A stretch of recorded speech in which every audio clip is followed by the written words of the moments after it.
अजीज दोस्तों, अस्सलाम वालेकुम, नमस्ते, सत श्री अकाल, जय जिनेंद्रा, गुड आफ्टरनून। अजीज दोस्तों, कुछ COP28 जो कॉन्फ्रेंस दुबई में हो रही है उस हवाले से और कुछ ग्लोबल न्यूज़ हैं मेरे पास। ख़ास तौर पे ये अमेरिका ने जो नया ड्रामा किया है कि एक इंडियन एजेंट को पकड़ा है वगैरह वगैरह, उस पे आता हूँ। पहले ज़रा अगेन मेरे इंडिया के ट्रिप के हवाले से। पिछली बार तो मैं अचानक ही हुआ था क्योंकि वीज़ा में पिछली बार बहुत तंगी हुई थी, तो पता ही नहीं चल रहा था। 2 बार टिकट कैंसिल करानी पड़ी थी और फिर आया था, पता ही कुछ नहीं था। फिर भी जो मौका मिला उस हिसाब से एक बहुत ही मेरा ज़बरदस्त ट्रिप रहा था पिछली बार। इस बार ज़रा ज़्यादा ऑर्गेनाइज़ करना चाहता हूँ, ज़्यादा लोगों से मिलना चाहता हूँ, जो मेरे भारतीय परिवार के लोग हैं, जो मुझसे जुड़े हुए हैं, जो मुझसे प्यार करते हैं। मैं चाहता हूँ ज़्यादा से ज़्यादा लोगों से पर्सनल मुलाकात हो ताकि ताल्लुकात और स्ट्रॉन्ग हों। तो इस हवाले से मैं प्लान बना रहा हूँ। अगेन लेट्स सी वीज़ा कब मिलता है। कोशिश होगी कि जैसे ही वीज़ा मिल जाए तो मैं फ़ौरन अगले 1-2 दिन में ट्रैवल कर सकूं। उम्मीद है कि 15 दिसंबर तक हो जाएगा, क्योंकि मेरी वाइफ का ऑपरेशन जनवरी के एंड में है, तो मुझे फिर वापस इन टाइम आना है। जगहें अगेन मैंने आपको बताया था कि यूपी में काफ़ी जगहें हैं। मुंबई है, गुजरात में द्वारका है, सौराष्ट्र है और दिल्ली है। बाकी मध्य प्रदेश भी इस वक्त काफ़ी उम्मीद है कि मध्य प्रदेश भी आना होगा, क्योंकि काफ़ी दोस्तों के ईमेल आए हैं मध्य प्रदेश से। सबसे ज़्यादा उधर ही से आए हैं। इतना मान दिया है, इतना सम्मान दिया है। ज़्यादातर दोस्तों ने अपने घर के दरवाजे मेरे लिए खोल दिए हैं कि आप हमारे घर में रहें, हम आपको महाकाल का दर्शन भी कराएंगे और पूरा जगहें आपको दिखाएंगे। तो होपफुली मध्य प्रदेश भी होगा। इसके अलावा ऋषिकेश का भी मेरा दिल तो है बहुत कि मैं दिल्ली से ऋषिकेश का भी ट्रिप कर सकूं। तो लेट्स सी अजीज दोस्तों किस तरह होता है। लेकिन बहरहाल मैं वंस मेरा वीज़ा का कंफर्म हो जाए तो मैं फिर प्लान पेपर पे चौकआउट करता हूं। अजीज दोस्तों, COP28 कॉन्फ्रेंस हो रही है दुबई में। ये एक्चुअली एक कॉन्फ्रेंस है कि किस तरह कार्बन एमिशन को कंट्रोल किया जाए, किस तरह क्लाइमेट चेंज के हवाले से, जो ग्लोबल वार्मिंग के हवाले से जो चीज़ें हैं उसमें चीज़ें कंट्रोल की जाएं। लेकिन बड़ा एक अजीब सा ये ड्रामा है मेरी नज़र में, इसलिए कि देखें, कार्बन एमिशन की बात है ना, तो आपने देखा होगा बड़े बड़े सेलिब्रिटीज़ हैं ना, वो कार्बन एमिशन पे रोना रोना करते हैं। लेकिन जैसे किसी कोई कॉन्फ्रेंस हो रही है कार्बन के ऊपर, तो वो फ़ौरन अपना प्राइवेट जेट लेके जाएंगे, वहाँ अटेंड करेंगे, वापस आएंगे। जबकि सबको पता है कि सबसे ज़्यादा कार्बन एमिशन ये एयरलाइन से होती है। अब अगर आप जा रहे हैं प्राइवेट जेट में, तो आप किस तरह से आप उसको कंट्रोल करने की बात भी कर सकते हैं। ये ऐसे ही है जैसे मैं बात करूं एनिमल राइट्स की कि जानवरों को मारना गुनाह है, गलत है, ये है वो, और मैं बगैर जानवरों के गोश्त के रह ही नहीं सकता। तो मतलब ड्रामा है। अब जैसे ये दुबई में जो हुआ है, इसके बारे में एक छोटी सी ट्वीट की है कैटी हॉपकिंस ने। ये बड़ी आउट स्पोकन हमारी ब्रिटिश एक फार राइट की हैं और मैं इनके ज़्यादातर ख्यालात से एग्री भी करता रहा हूँ। तो केटी ने छोटी सी ट्वीट की है कि loving the COP28 bullshit. 4 lakh लोग इस कॉन्फ्रेंस को अटेंड करने आ रहे हैं। COP की हिस्ट्री में सबसे बड़ा कार्बन फुटप्रिंट। 4 लाख सब फ्लाइटों से आए हैं, मास flights. Consumption and excess UAE using meeting to float oil and gas contracts with the nations attending। बात तो सही है, ऑनलाइन करते। अगर आपको कार्बन एमिशन का इतना मसला है तो आप ये ऑनलाइन कर सकते हैं ना। भाई नेताओं ने आके उधर इस भाषण ही देना ही ना, सबको उधर बुलाना। 4 लाख के करीब लोग अगर इस कॉन्फ्रेंस के हवाले से काम कर रहे हैं तो समझ लें कि कितना फ्यूल खर्च वो हुआ होगा, जिससे कि कार्बन एमिशन होगा। छोटी सी दिवाली पे निकल पड़ते हैं सब के भाई वो क्यों पटाखे फोड़ रहे हो, क्यों ये कर रहे हो, वो कर रहे हो। यहाँ पे कोई मसला ही नहीं है। तो ये सब कमर्शियलाइजेशन है, ये सब पैसा कमाने का धंधा है, बाकी कुछ नहीं है। अब इसमें जो 2 मेरी इंटरेस्ट की चीज़ें थी, एक था हमारा फक्कड़ प्राइम मिनिस्टर केयरटेकर और एक प्राइम मिनिस्टर नरेंद्र मोदी जी। अब आप फ़र्क देख लें कि प्राइम मिनिस्टर नरेंद्र मोदी जी मिलते हैं इटाली की प्राइम मिनिस्टर से। उन्होंने इटाली की प्राइम मिनिस्टर ने गुड फ्रेंड्स एट COP28 और इस तरह करके ट्वीट किए। ये रेस्पेक्टेबल रिलेशनशिप होती है 2 नेताओं के दरमियान। इसको हर आदमी नहीं समझ सकता, खास तौर पे जिसके जहन में गंद भरा हो ना, वो तो समझ ही नहीं सकता। जैसे हमारा ये सुब्रमण्य स्वामी, ये बेचारे को फाइनेंस मिनिस्ट्री मिल जाती ना तो ये इतना उल्टियां ना करते रहते, लेकिन यार दूसरे दिन प्राइम मिनिस्टर नरेंद्र मोदी जी के लिए उल्टियां करते रहते हैं क्योंकि इनको फाइनेंस मिनिस्ट्री नहीं मिली। इनका अपना कैरेक्टर हिस्ट्री पूरी भरी पड़ी है इनकी, जिसमें इन्होंने हमेशा मफाद परस्ती की, वेस्टेड इंटरेस्ट की पॉलिटिक्स की है। ये फरमाते हैं कि अनदर इटालियन एडिशन, हमारे पास ऑलरेडी एक हस्बैंड है जो कि इटालियन से शादी की थी, राजीव गांधी। अब ये लेटेस्ट है जो डिवोर्स्ड है, तो हमारा प्राइम मिनिस्टर भी डिवोर्स्ड है। हमारे प्राइम मिनिस्टर ने अपनी वाइफ को डिच किया था, so made for each other. अब और इसकी बेटी फिर जो कि हैदर नाम जिसका सरनेम है, वो भी उसको रीट्वीट कर रही है। अब सोचने की बात यह है कि इतना भी गंदा जहन किसी का हो सकता है, इतने घटियापने की बात करना। मोदी जी का कैरेक्टर आपको पता है, फिर ये एक respectable prime minister of Italy है, डिवोर्स्ड है और ये भी डिवोर्स्ड है, और ये गंदा जहन है ना, ये हमारे भारत की, हमेशा मैं कहता आया हूँ कि भारत का सिर्फ एक प्रॉब्लम है, राजनीति, गंदी घटिया राजनीति, और ये इस एक ट्वीट में नज़र आता है। तो खैर एनीवे अजीज़ दोस्तों, प्राइम मिनिस्टर नरेंद्र मोदी जी ने कई मीटिंगें की, कॉन्फ्रेंस में स्पीच भी की, कहीं किसी से एक पैसा नहीं मांगा, कहीं किसी से कोई मदद नहीं मांगी, कहीं किसी के आगे कटोरा लेके भीख नहीं मांगी। हमारे यहाँ पाकिस्तान में कशकोल कहते हैं, कशकोल वो स्पेशल भिखारी का कटोरा होता है, लेकिन हमारा भाई साहब कक्कड़ तो कशकोल लेके ही चला था, और कशकोल भी इतना बड़ा कि सर पे उठाना पड़ा, और उसको तो जहां जिससे मौका मिलता था वो भीख मांगने पे ही लग जाता था। उज्बेकिस्तान के उससे LNG मांग ली उधार पे, और इससे हमारा हॉलैंड का प्राइम मिनिस्टर मिला, उसको पकड़ लिया कि आप हमारे मुल्क में पैसा लगाएं, agriculture, horticulture, water management, renewable energy sector में आप पैसा लगाएं, पाकिस्तान से ज़्यादा अच्छा मुल्क आपको मिलेगा नहीं। साले चोर हो तुम लोग को, कोई तुम पे भरोसा नहीं करता, और उसको रिक्वेस्ट कर रहा है कि आप पाकिस्तान का दौरा करें। और कक्कड़ साहब, ये भाई साहब हॉलैंड का प्राइम मिनिस्टर इलेक्शन हार चुका है, नई गवर्नमेंट आने वाली है, डिस्कशंस चल रहे हैं, तुमको इतना भी नहीं पता।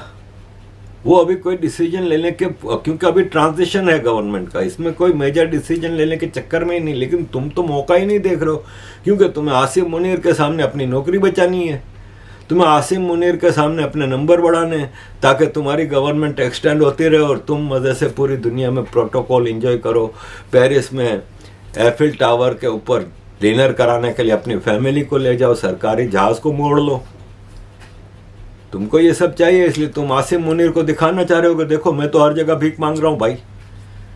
इसी तरह इसको पकड़ लिया बिल गेट्स ने, और बिल गेट्स ने इसको यही कहा कि भाई पोलियो ख़त्म करो। मतलब कहीं से कोई प्रोडक्टिव चीज़ नहीं।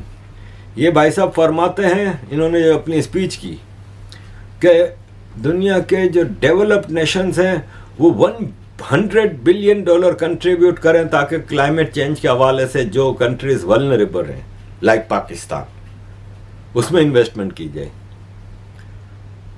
तुम लोग अपना डिफेंस बजट कम करके इस पर क्यों इन्वेस्टमेंट नहीं कर सकते? तुम दुनिया को भीख मांग रहे हो, मुल्क तुम्हारा है, मुल्क में अय्याशियाँ तुम और तुम्हारा खानदान करता है और आर्मी का खानदान करता है। थोड़ा सा डिफेंस बजट को कट कर दो।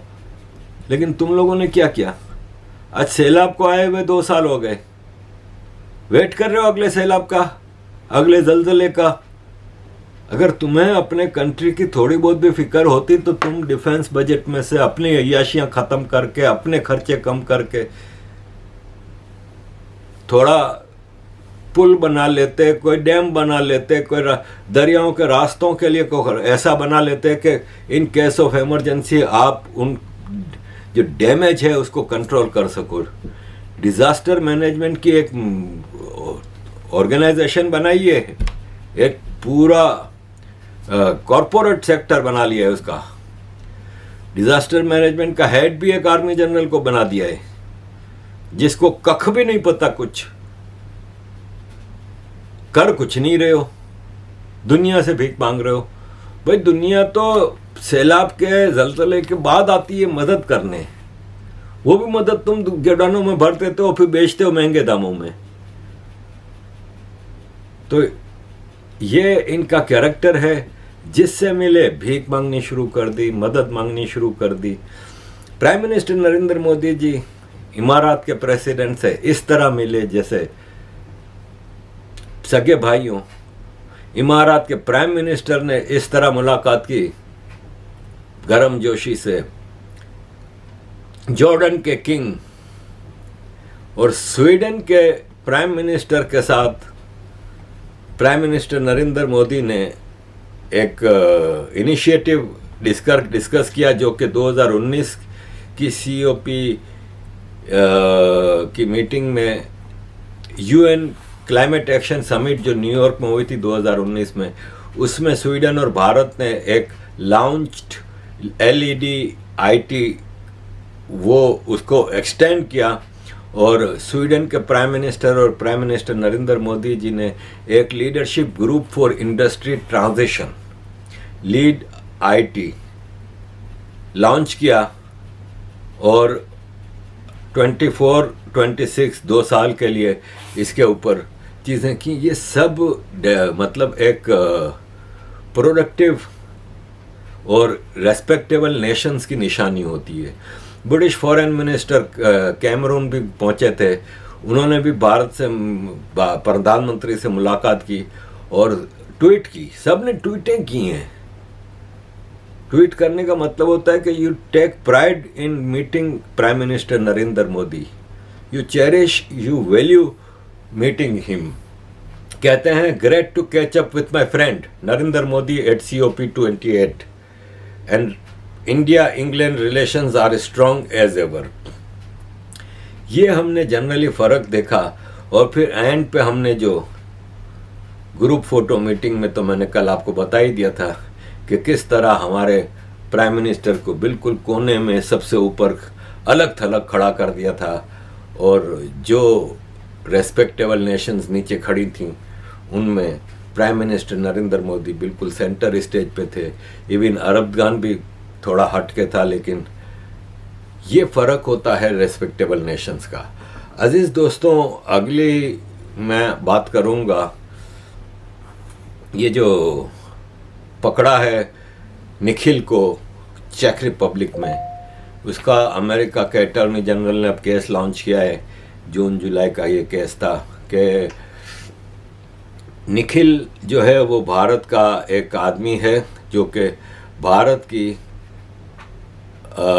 सरकार के एक आदमी से कनेक्शन में है, और उसके साथ भारत की गवर्नमेंट के आदमी के इंस्ट्रक्शंस पे उसने कोशिश की कि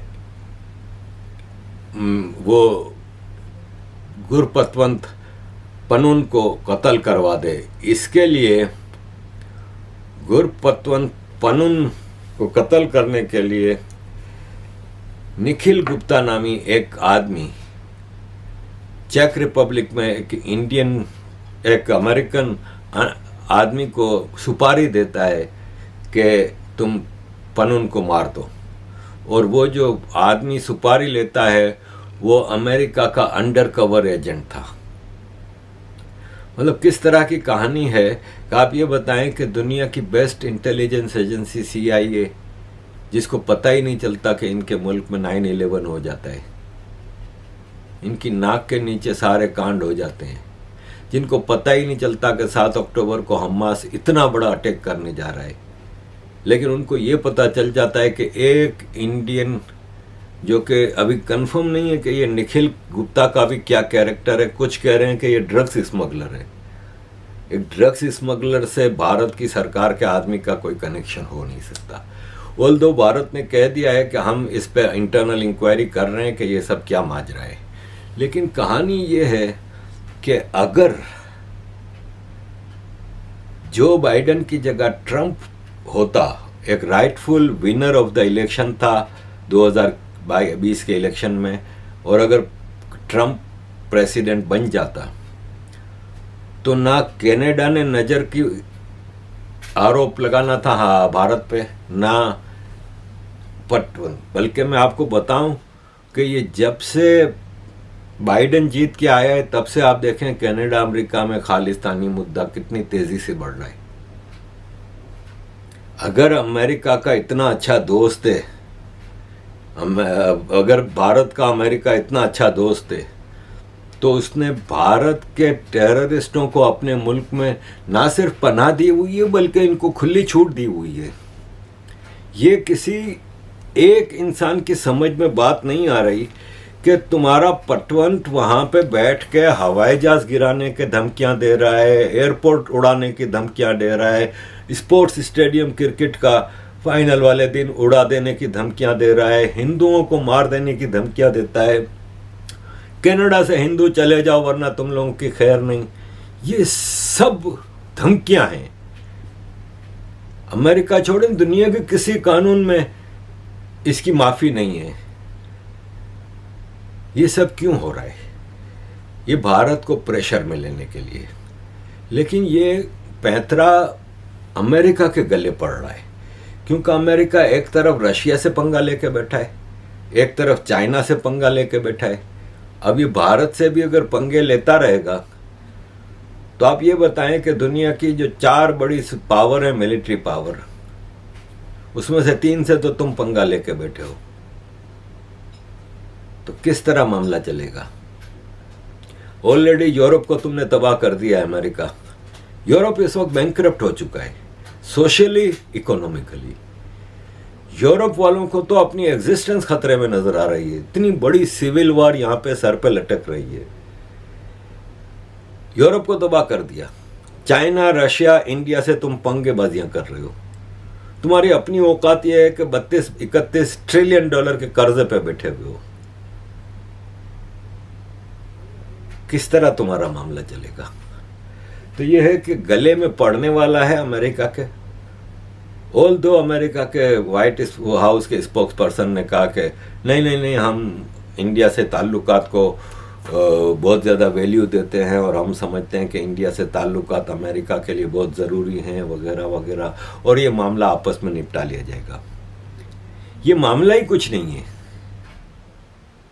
अगर रो ने करना होता ना कुछ, तो रो का तो ऑफिशियल ऑपरेशन चलता है उधर कनाडा और अमेरिका में, जो कि अभी बंद कर दिया रो ने। पाकिस्तानी अखबार कह रहे हैं अमेरिका ने उनका बंद करवाया। अमेरिका ने नहीं, रो ने खुद बंद किया है,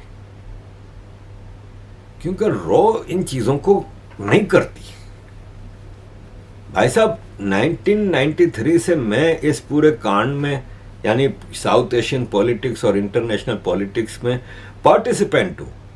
यूनाइटेड नेशंस में आप जाते हैं तो you discuss things with very influential people.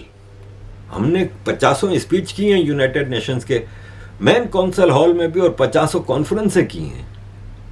94 में मैं पहली बार गया हूं, 93 से मैंने ये सारे काम दिए। 30 साल से हम भी देख रहे हैं यार, पाकिस्तान के सारे इश्यूज हम उठाते हैं, इंटरनेशनल इश्यूज में सारे में हम डिस्कशन में होते हैं। हमने तो कभी रॉ को कुछ ऐसी चीज करते नहीं देखा। भाई आप ये देखें ना कि आपके सामने एक आदमी बैठा है जो खुल के भारत को अपना देश मानता है। मेरी कहीं की भी नेशनलिटी है, मैं कहीं भी पैदा हुआ हूं, मैं भारत को अपना देश मानता हूं। मुझे भारत के वीजा लेने के लिए 4 बार मेरी फाइल रिफ्यूज हुई भाई। चौथी बार जब मैं गया हूं तो मुझे मेरी फाइल एक्सेप्ट हुई है। अभी भी दिल्ली अप्रूवल के लिए गई है, वीजा के लिए, एक टूरिस्ट वीजा के लिए। रो इन चक्करों में नहीं पड़ती। अब अगर वाकई निखिल गुप्ता ने सुपारी दी है और ये है वो, तो ये किसी इंडियन का भी एक्ट हो सकता है ना यार। भाई गुरपटवंत पनून किसको तंग कर रहा है? वहां रहने वाले हिंदुओं को, किसके मंदिरों पे हमला हो रहा है? हिंदुओं के मंदिरों पे। तो किसी ऐसे इंडियन का जो कि गलत कामों में लोगों से ताल्लुकात होते होंगे, उसने सोचा कि चल यार बहुत उछल रहा है, साले को फारिग कर दो। नजर को आपस की गैंग वॉर ने मारा है। रो ने कभी नहीं किया। जिस तरह भारत की हमेशा पॉलिसी रही है कि किसी कंट्री को इन्वेड नहीं करता भारत, इसी तरह रो कभी बाहर जाके काम नहीं करती। इंटेलिजेंस कलेक्ट करना और बातें, वो चीजें हैं। पूरी दुनिया में रो के लोग अगर कहीं हैं तो वो इंटेलिजेंस के, अपने देश की सुरक्षा के लिए, अपने देश के बेनिफिट के लिए इंफॉर्मेशन कलेक्ट करना, ये रो करती है। ये दुनिया की हर एजेंसी करती है। आउट ऑफ कंट्री जाके क्राइम करना, कत्ल करना, ड्रग्स स्मगलिंग करना, टेररिज्म करना, ये 2-4 कंट्री करते हैं, जिसमें टॉप पे है अमेरिका। किसिंगर के ऊपर मैं पूरी एक रिसर्च वो मेरी चल रही है, ऐसी एक जबरदस्त वीडियो आपके सामने रखूंगा।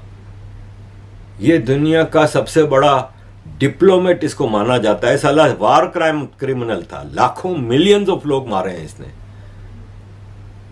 अमेरिका के CIA एजेंट ने, कोई मेरा ख्याल है कि 5,000 से 10,000 सिविलियंस पाकिस्तान में आके मारे हैं, अफगानिस्तान में मारे हैं, सीरिया, लीबिया, इराक, यमन, पता नहीं कहां कहां मारते रहे हैं, Vietnam, Cambodia, Argentina, Brazil, Colombia, Mexico. ये CIA करती आई है। दूसरे नंबर पे ISI है, जो पूरी दुनिया में टेररिज्म एक्सपोर्ट करती है, टेररिस्ट एक्सपोर्ट करती है। लंदन का 7/7 हो, सारे पाकिस्तानी थे वो बसों में धमाके, मेट्रो में धमाके। 9/11 की पूरी प्लानिंग GHQ में हुई है। 26/11 की पूरी प्लानिंग, बंदे, एग्जीक्यूशन, सब कुछ पाकिस्तान से हुआ है। करीमा बलोच को मारा, साजिद बलोच को मारा, इमरान फारूक को मारा, यूसुफ को मारा, कितनों को मारा। और रो चाहती तो कर सकती थी, बहुत कुछ कर सकती थी, कभी नहीं किया है। तो ये अमेरिका के गले पड़ने वाली चीजें हैं। ये कनाडा को भी उंगल की अमेरिका के बाइडेन एडमिनिस्ट्रेशन ने, लेकिन होपफुली नेक्स्ट ईयर नवंबर में बाइडेन की छुट्टी हो जाएगी और डेमोक्रेटिक पार्टी की छुट्टी हो जाएगी। अब ट्रंप आए कि ना आए, रिपब्लिकन पार्टी आएगी और रिपब्लिकन पार्टी के कैंडिडेट्स वापस डैमेज कंट्रोल करेंगे और भारत के साथ ताल्लुकात को बेहतर बनाएंगे। और खालिस्तान मूवमेंट अगले साल नवंबर तक जितना उछलना है उछल ले। अगले साल नवंबर से खालिस्तान मूवमेंट लपेट दी जाएगी अमेरिका से, और ये ट्रूडो भी जाने वाला है। और अपोजिशन लीडर ने साफ कह दिया था कनाडा के कि अगर मैं प्राइम मिनिस्टर बना तो मैं भारत के साथ रिलेशनशिप को इम्प्रूव करूंगा। तो ये खालिस्तानी है ना, ये अपनी आखिरी झटके ले लें, क्योंकि इंग्लैंड से भी तुम लोगों का मामला फारिग होने वाला है। और खालिस्तानियों पे इंग्लैंड में बहुत सख्त नज़र रखी गई है, लेकिन अभी अमेरिका और वो उसको एज ए वेपन यूज़ कर रहे हैं अगेंस्ट इंडिया, तो वो अमेरिका के गले पड़ने वाली बात है। अजीज़ दोस्तों, आखिर में मैं ये अरफा खानम शेरवानी दुनिया की सबसे घटिया औरत कहना भी इसको औरत की जलालत है, औरत की बेइज्जती है। वो एक ऐसी स्पेसी है जिसको इंसानों में शुमार करना। इसने कहा है कि नेशनल मेडिकल कमीशन ने भारत का जो ये नया लोगो निकाला है, इसमें भगवान की picture, totally unacceptable. India is not a Hindu country, India is country governed by secular constitution, all religions are equal. तुम्हारी मां मर गई थी साल जब तेलंगाना का chief minister only for Muslims IT university का ऐलान कर रहा था, तब तुम्हारी मां मर गई थी, तब तुम्हें याद नहीं आया कि खाली एक रिलीजन का क्यों? जब मीठा मीठा हप हप कड़वा कड़वा थू थू, और यही मेडिकल की जो आप बात कर रहे हैं ना, तो रेड क्रॉस इंडिया में है। जैसे मैंने कल के वीडियो में भी बताया था कि रेड क्रेसेंट होता है मुसलमान कंट्रियों में, रेड क्रॉस नहीं होता, क्योंकि मुसलमान कहते हैं हम क्रॉस को थोड़ी एक्सेप्ट करेंगे। तो रेड क्रेसेंट होता है चांद, इंडिया में रेड क्रॉस है। तो अरफा खानम शेरवानी के पेट में कहीं दर्द नहीं होता। ग्रीक गॉडेस के निशान हैं, ज्यूस के निशान हैं, जितने मेडिकल के उसमें, वो सब एक्सेप्टेबल हैं। जिस देश में रह रहे हैं जहां पे 80% हिंदू है, 70% लगा लो, वहां पे हिंदू सिंबल नहीं। तो भाई साहब, तुम्हारे मुसलमानों के लिए देश बना था, उधर जाओ, उधर वो देश तुम्हारा है, ये तुम्हारा नहीं। आज इन्होंने हिंदी में ट्वीट की है कि इस मट्टी में हमारा भी खून शामिल है, किसी के बाप का थोड़ी है हिंदुस्तान। ओ भाई है, जो इस धरती मां को वंदे मातरम फखर से कहता है, जो भारत माता की जय फखर से कहता है, जो जय श्री राम फखर से कहता है, उसके बाप का है हिंदुस्तान। और जो ये नहीं कहता उसका नहीं है हिंदुस्तान। तुम्हारे बाप का तो है ही नहीं। तुम्हारी तो आंखें बताती हैं, तुम्हारे चेहरे की जो बताती है डिजाइन, वो चंगेज खान मंगोल डिजाइन है तुम्हारे चेहरे की। तुम्हारा तो बाप चंगेज खान था, हलाकू खान था, तैमूर लंग था। तुम यहां पे क्या करने आई हो? और रहना है तो इंसान बनकर रहो, तो तुम्हें कोई भी नहीं रोकेगा। लेकिन अगर तुम ये हेट स्पीच करोगी तो अपने ही लिए खड्डे खोद रही हो तुम। थैंक यू वेरी मच अजीज दोस्तों for all your support. Kindly keep supporting.